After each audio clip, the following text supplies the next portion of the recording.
Welcome to Washington Hospital Today, dedicated to informing residents about healthcare topics and issues. Through programs featuring community forums and free health and wellness classes, our goal is to empower community members with the information needed to make informed health decisions. Washington Hospital has been providing healthcare to the residents of the Washington Township Healthcare District for the past 60 years.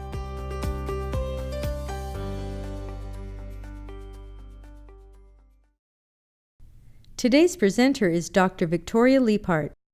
She is board certified in obstetrics and gynecology.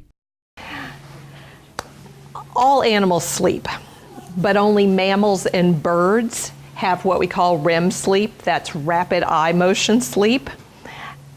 I'm going to discuss why we sleep, what happens if we don't, and how to improve our sleep. This is normal sleep.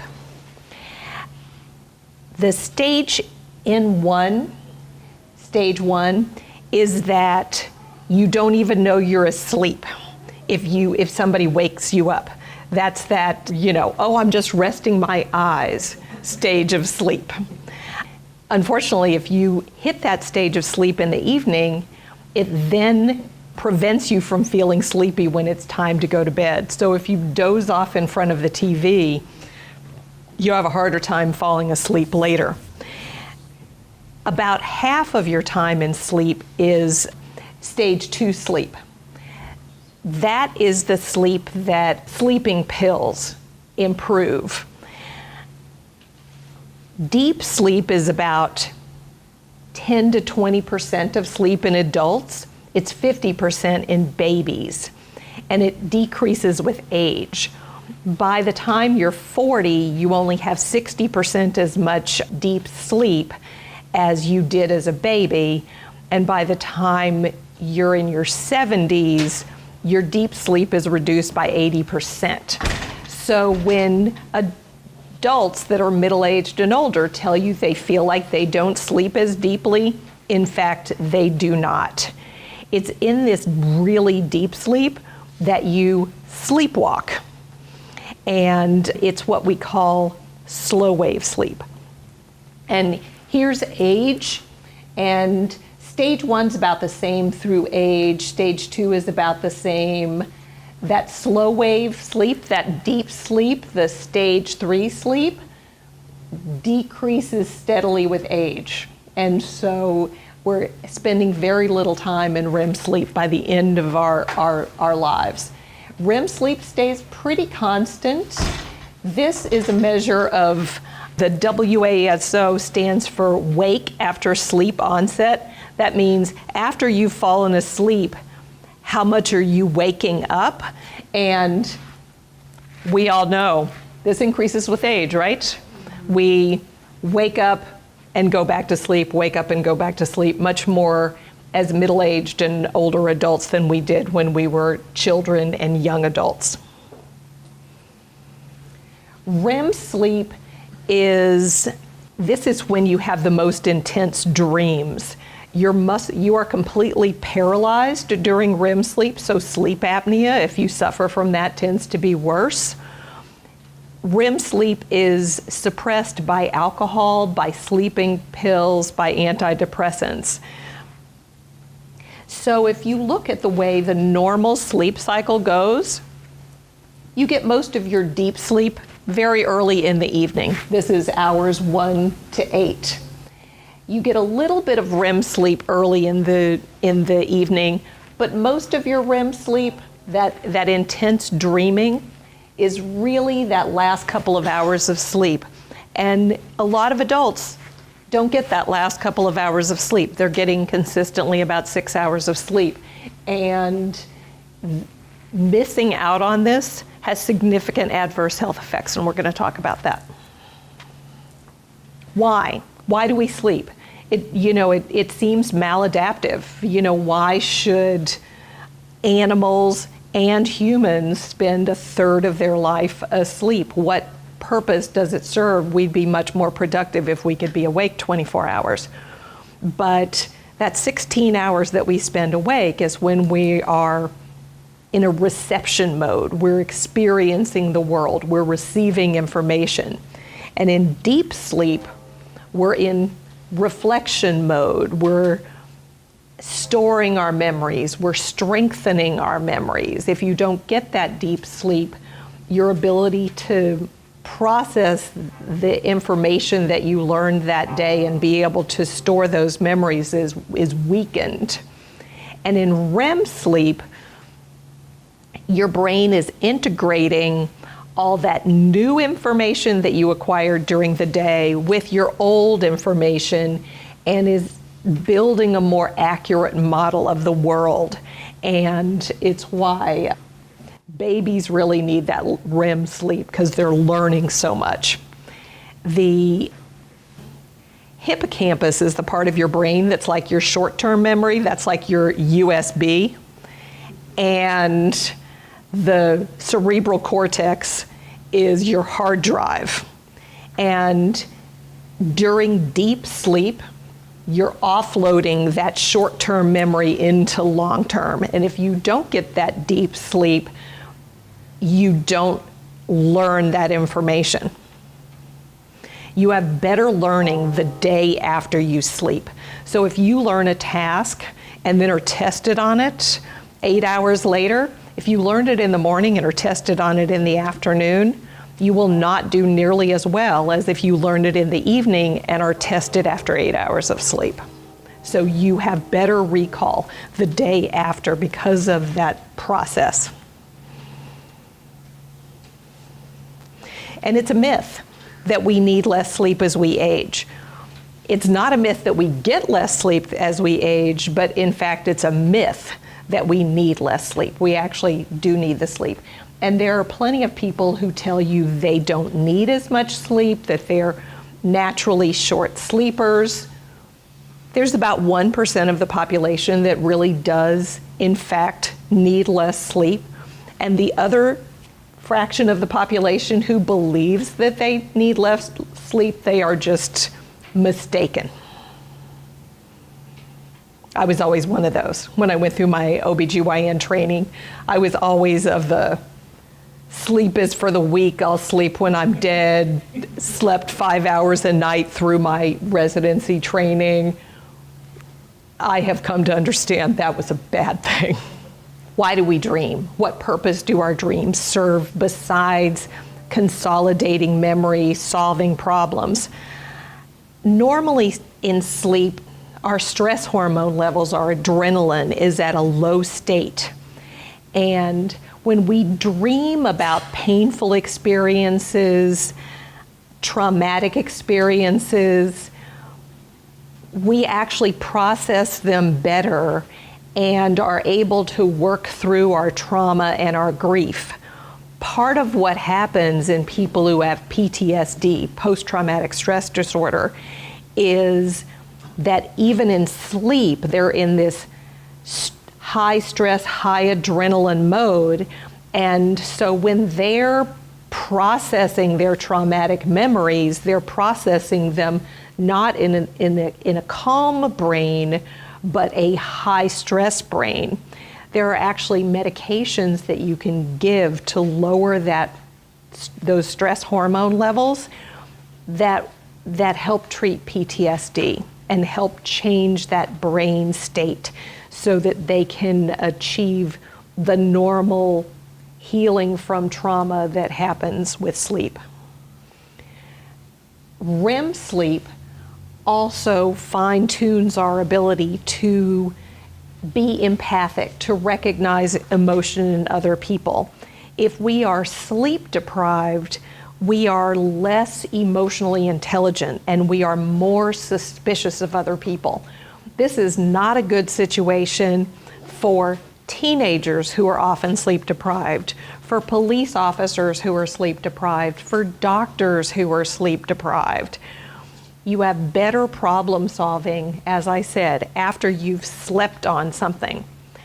Thomas Alva Edison used to sit in a chair with a handful of ball bearings in his hand. And in deep sleep and in the stage 1, 2, 3 sleep, you're not paralyzed. So he would go through that stage of sleep into REM sleep, where your body is paralyzed and where you're doing all this creative processing.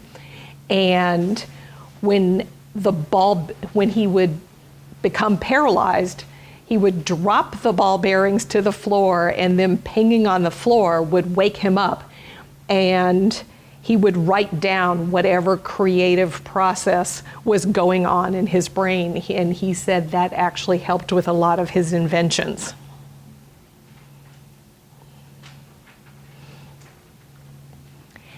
We all have natural circadian rhythms. Some of us are naturally early risers, and some of us are naturally night owls. The problem is our society is really set up for the early risers. You know, most of us are expected to be at work at 7 or 8 or 9, sleeping till noon and staying to work till 10 p.m. is not a socially acceptable way to conduct business for most businesses. And so most of society is set up on kind of a early riser, morning lark kind of circadian rhythm.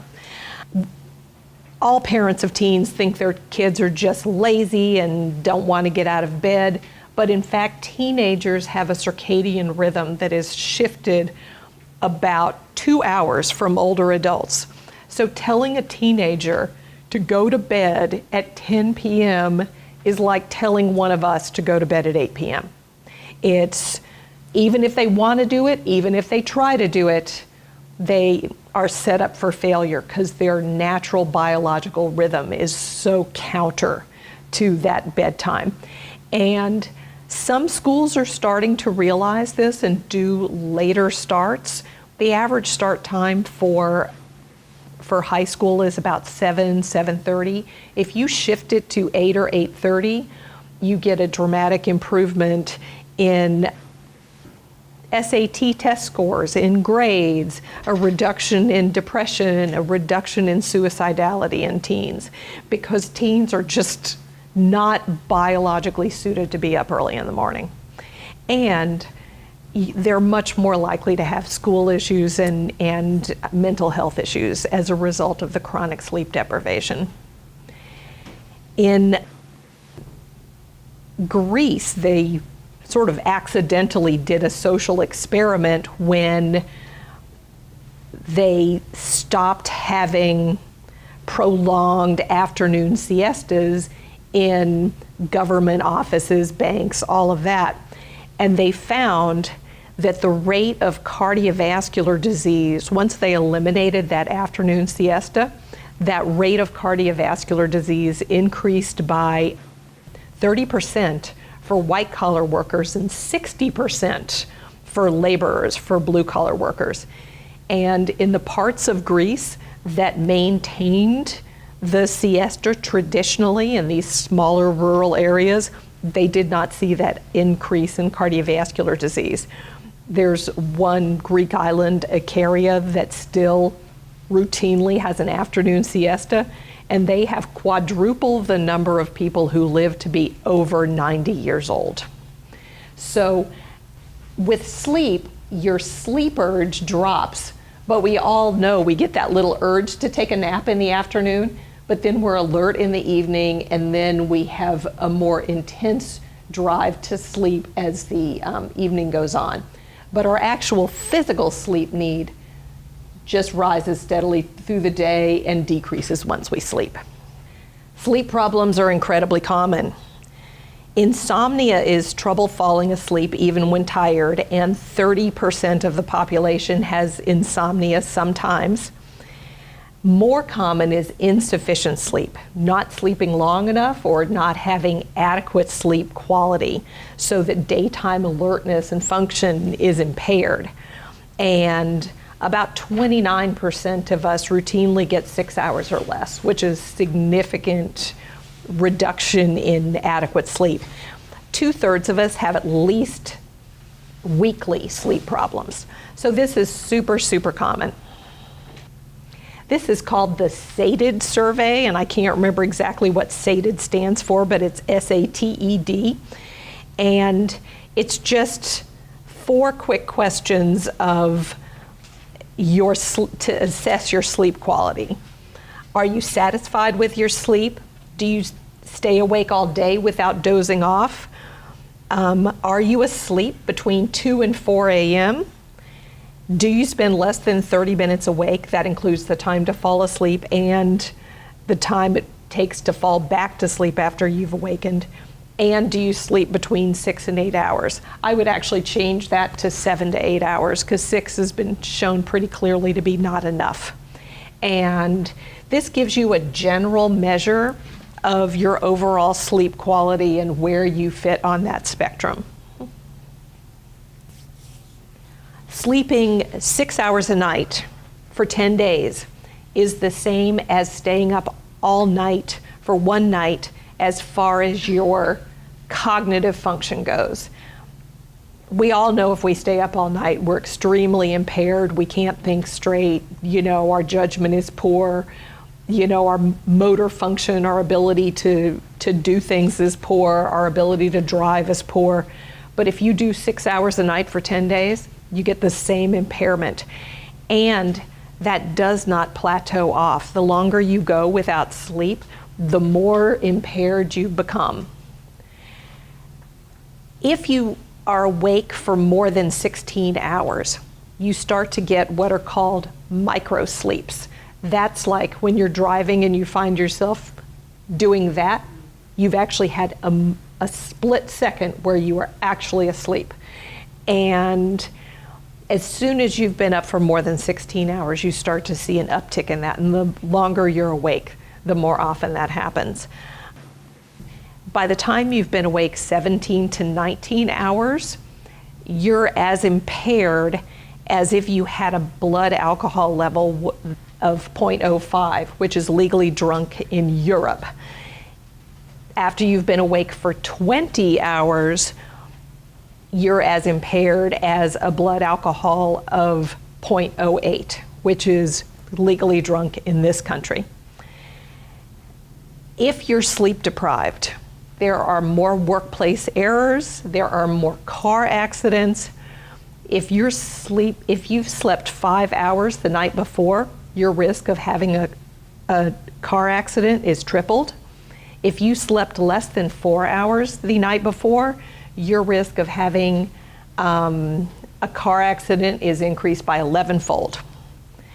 50 million people acknowledge that they feel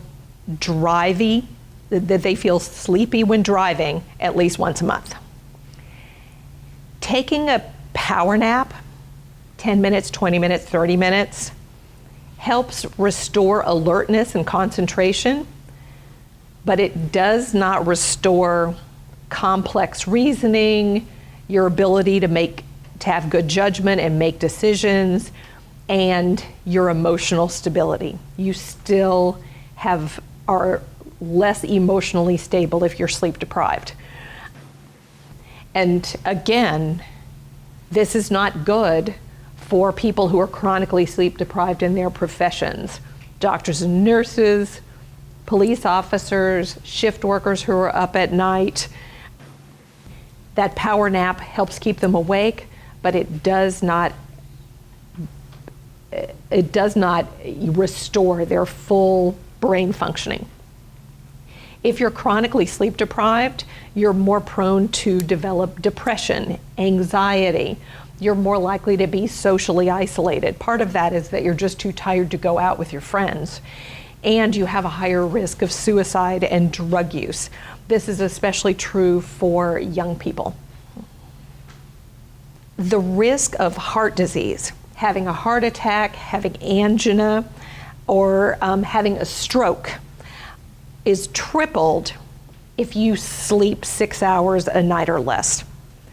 In Japan, it's 5 times higher. Nobody really knows why they are more prone to heart disease with sleep deprivation, but the studies are pretty clear. Short-term sleep deprivation, if you miss a night of sleep, will increase your blood pressure and your heart rate. But long-term sleep deprivation damages your blood vessels. You get atherosclerosis. And That's part of the reason that you have the higher risk of heart disease.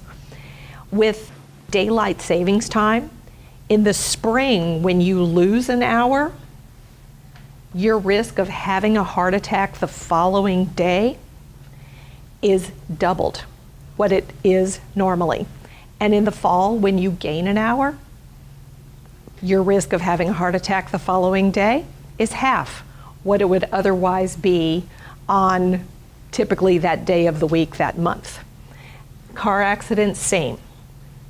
Doubled when you miss an hour of sleep, halved when you get an extra hour of sleep. I like this. To prevent a heart attack, take 1 aspirin every day, take it out for a run, take it to the gym, and take it for a bike ride. And get a good night's sleep. Obesity and diabetes.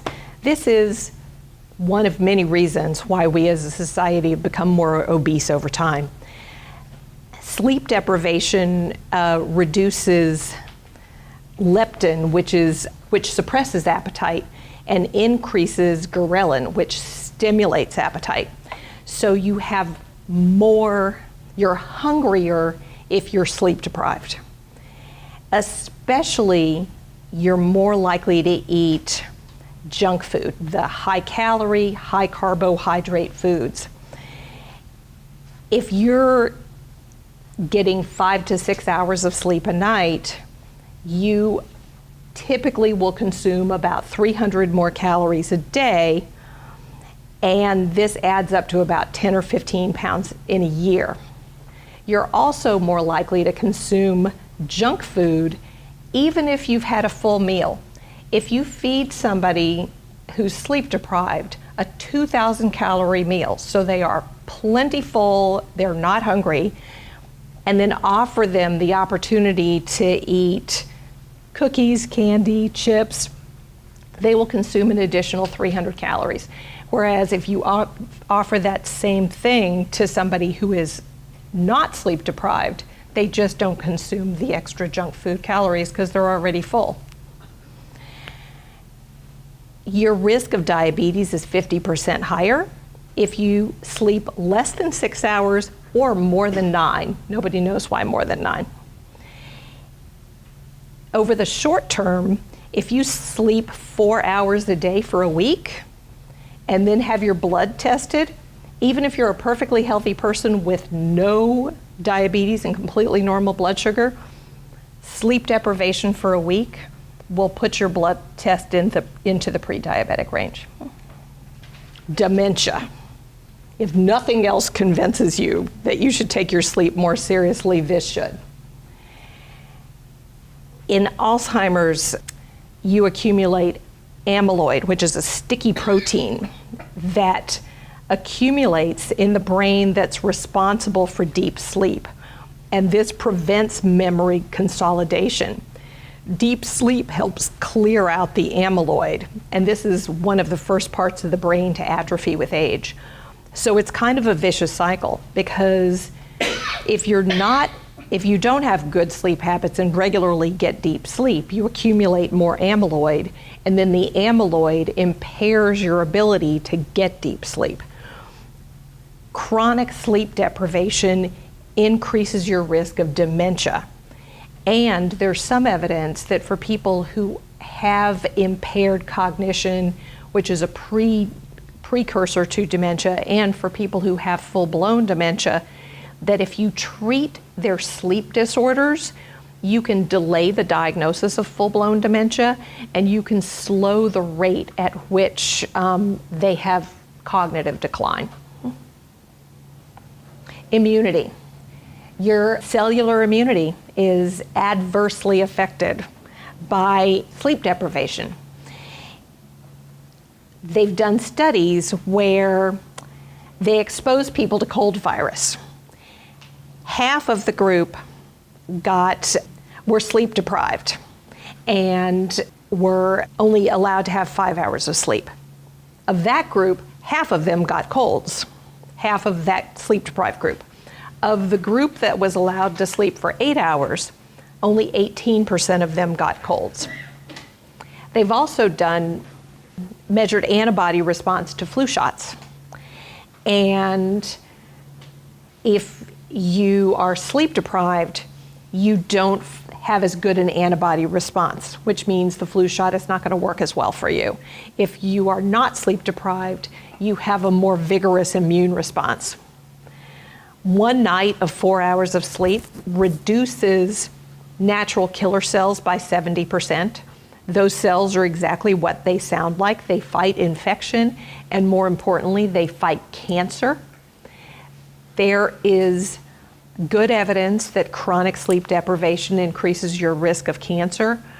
The World Health Organization has now declared that shift work is probably carcinogenic.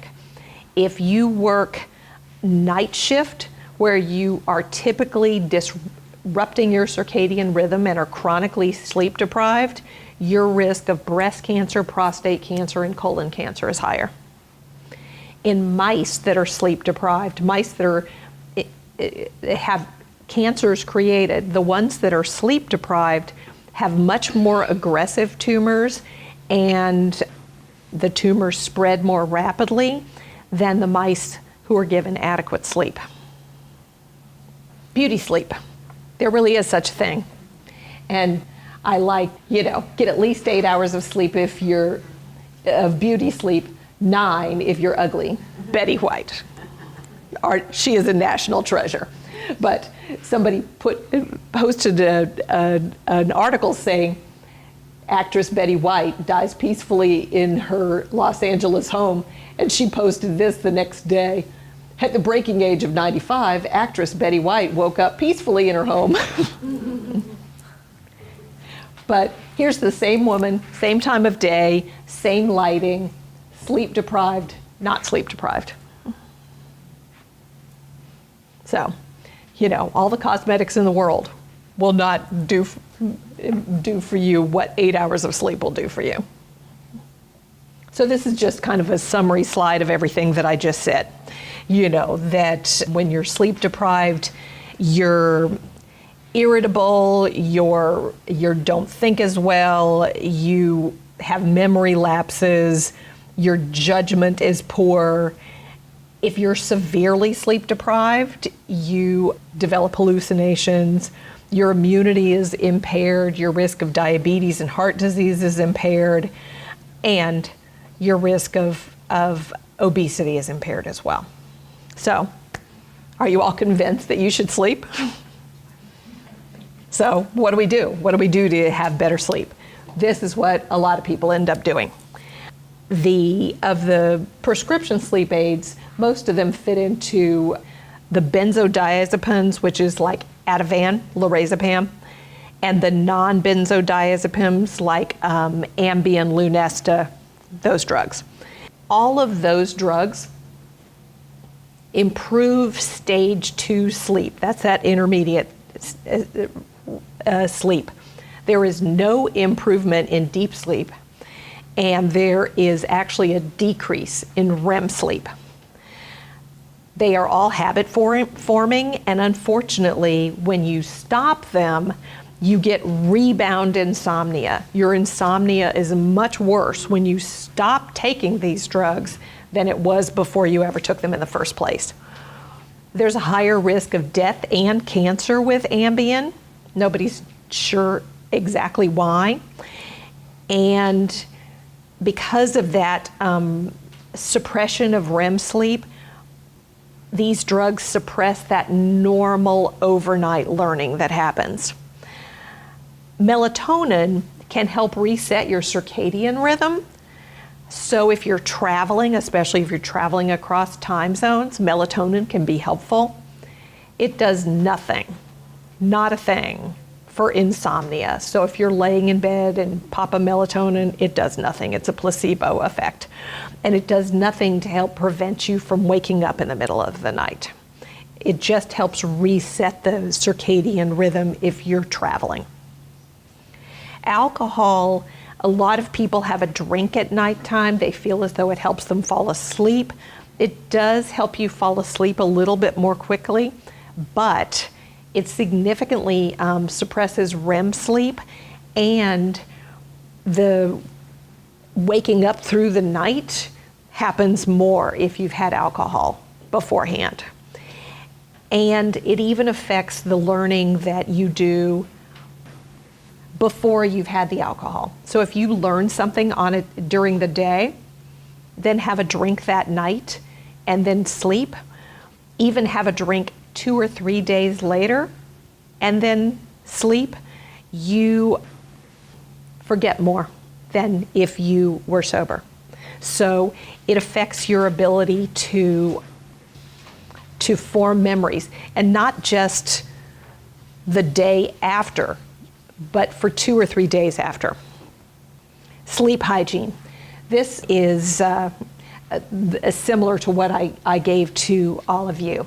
It is all the things that are recommended to improve your sleep. Sleep as much as you need, but not more. Go to bed the same time, get up the same time. Don't try to force yourself to sleep. Limit caffeine, limit alcohol. Don't smoke. Adjust the environment. And I'm going to go through these in more detail.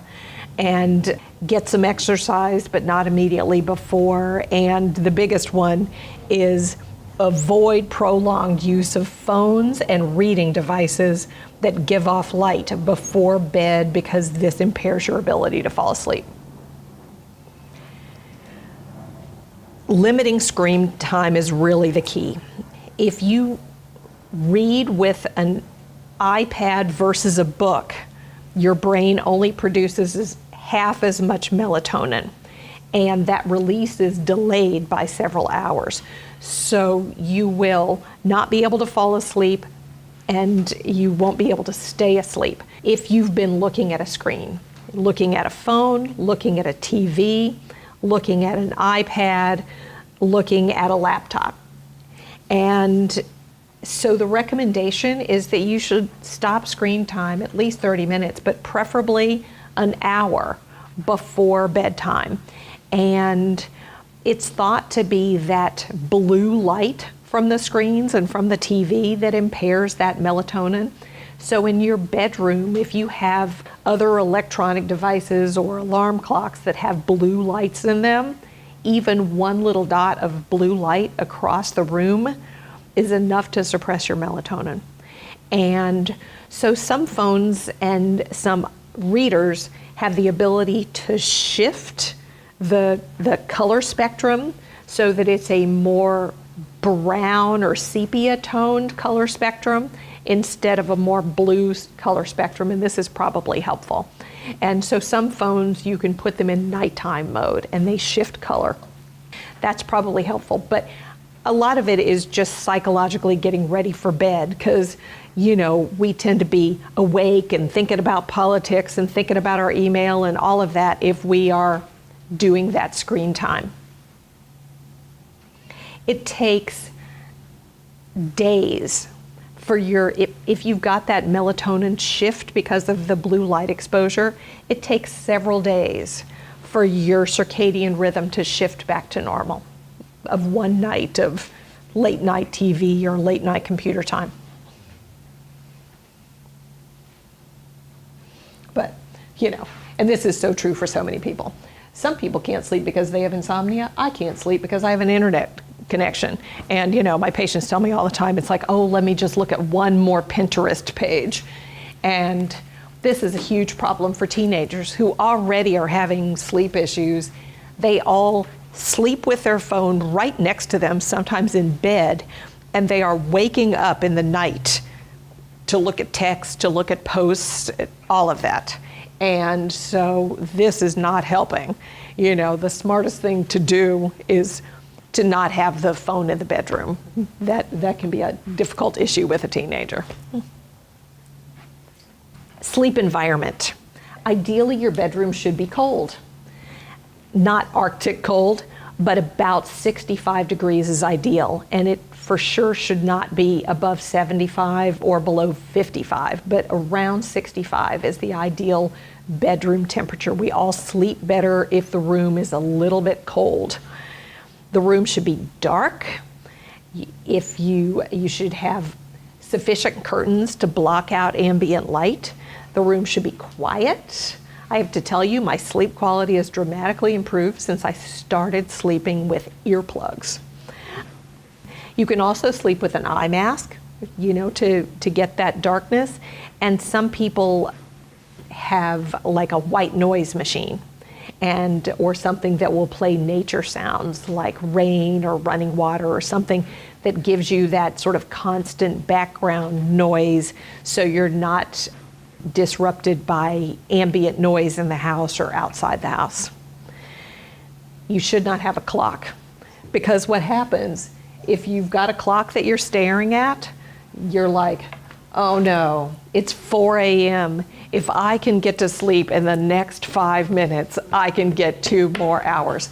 And you're just staring at the clock, and it causes increased worry about lack of sleep, and more anxiety about the fact that you're awake in the middle of the night.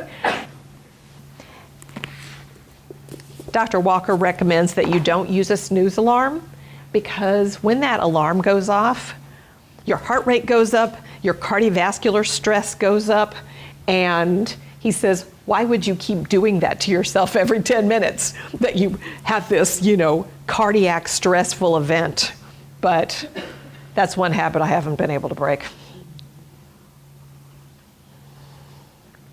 But it makes sense that you should just wake up when your alarm goes off. Bed is for sleep.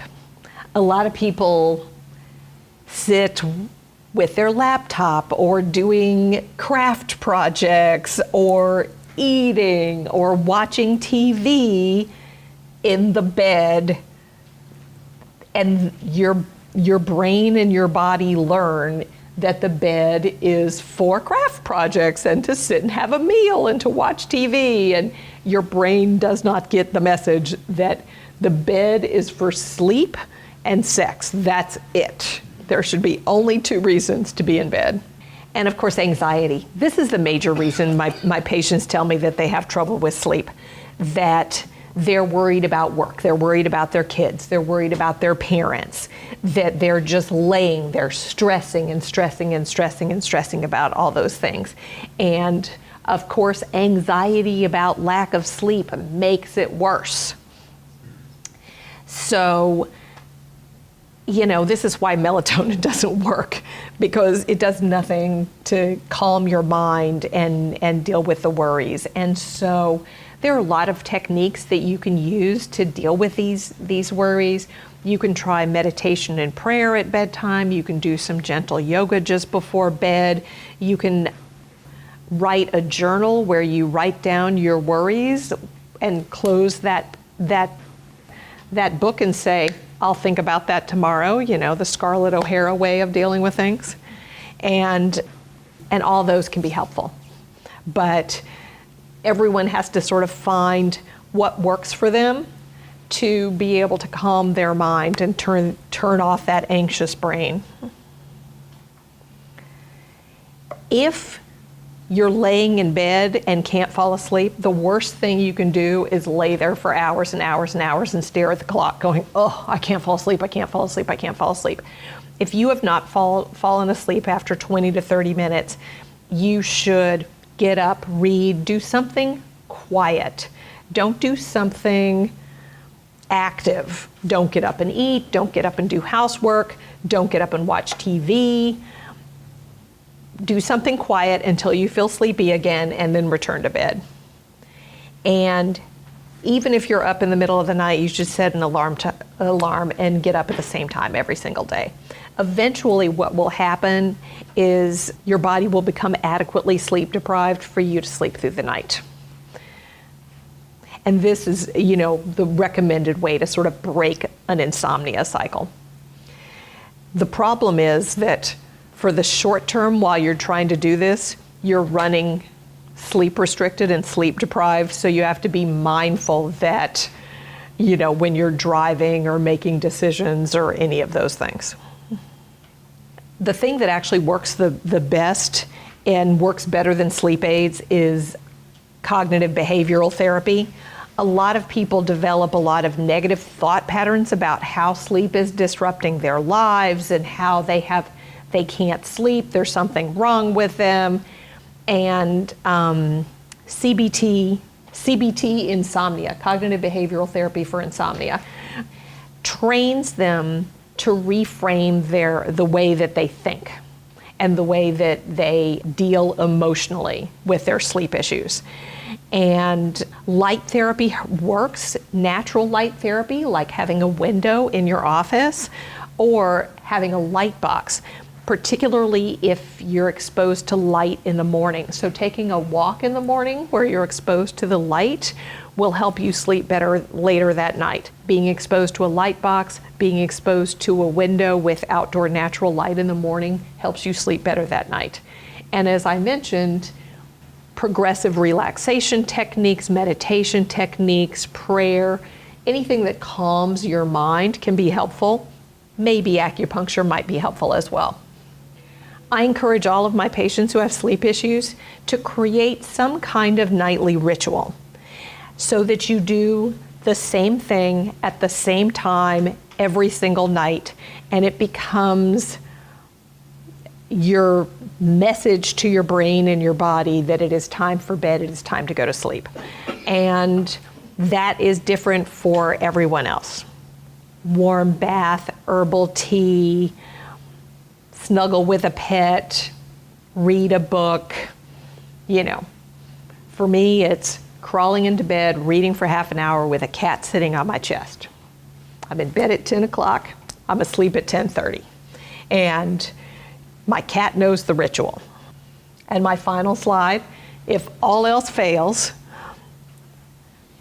I'm going to give you a bunch of literature about insomnia. Start reading it at bedtime and you'll be asleep in no time.